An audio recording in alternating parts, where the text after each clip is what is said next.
नमस्कार मु बिबु एमएलटीवी ओडिया को आपको स्वागत जनाऊँगी। आसतु आज पाणीपाग अपडेट पर नजर पकईदे। आज ओडिशा छुई दक्षिण पश्चिम मौसुमी वायु। भुवनेश्वर स्थित आंचलिक पाणीपाग केन्द्र पक्षर सूचना दि जाएगी। पाणीपाग केन्द्र सूचना अनुसार आगामी 2 दिन मध्य मौसुमी वायु सारा ओडिशा को अग्रसर हो। मौसुमी प्रभाव में राज्यर विभिन्न स्थान में वर्षा होगी।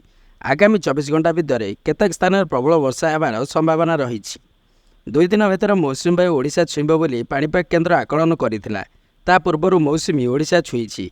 आज सकाळे भुवनेश्वर समेत उपकूल ओडिशार किछि स्थान में वर्षा होईछि।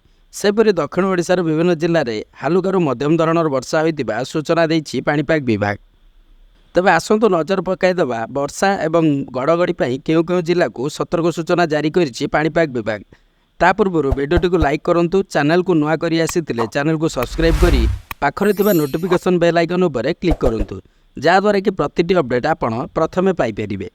वर्षारे भिजिला राजधानी भुवनेश्वर समेत राज्यर विभिन्न जिला।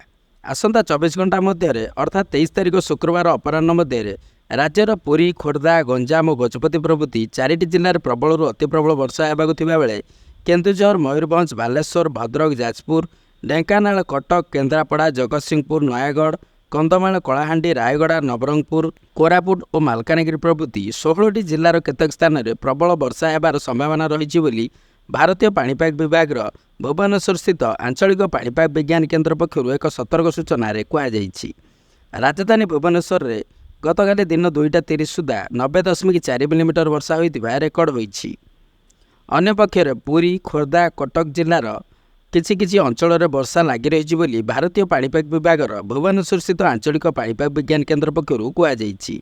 आसंता 24 घंटा मध्य अर्थात 23 तारिख शुक्रवार अपराह्न मध्य राज्यर पुरी, खोर्धा, गंजाम और गजपति प्रभृति 4टी जिले में प्रबल अति प्रबल वर्षा होगाकू थिबा बेले केन्दुझर, मयूरभंज, बालेश्वर, भद्रक, जाजपुर, ढेंकानाल, कटक, केन्द्रापड़ा, जगतसिंहपुर, नयागढ़, कंधमाल, कलाहांडी, रायगड़ा, नवरंगपुर, कोरापुट और मालकानगिरी प्रभृति 16टी जिलार केतेक स्थान में प्रबल वर्षा होबार संभावना रही बोली भारतीय पाणीपाग विभाग भुवनेश्वर स्थित आंचलिक पाणीपाग विज्ञान केन्द्र पक्षर एक सतर्क सूचना कहुଯାଇଛି। सेहीपरि एही समय मध्य पश्चिम ओडिशार बरगढ़, संबलपुर, झारसुगुड़ा, सुंदरगढ़, देवगढ़ और अनुगुल प्रभृति 6टी जिलार केतेक स्थान में कालबैशाखी सह झड़ वर्षा किंबा वज्रपात होबार संभावना रही। एक दृष्टि रखी यही समस्त जिला को येलो वार्निंग जारी करिथिबा सह वज्रपात समय लोकों को पाणीपाग उपर नजर रखी सुरक्षित स्थान में आश्रय नेबाकू परामर्श देइछि पाणीपाग विभाग। एही समय मध्य ट्विन सिटी भुवनेश्वर, कटक पाई एवं यार आखपाख अंचल पाई अपराह्न एवं संध्यारे वर्षा सह वज्रपात होबार संभावना रही बोली सूचना मिली।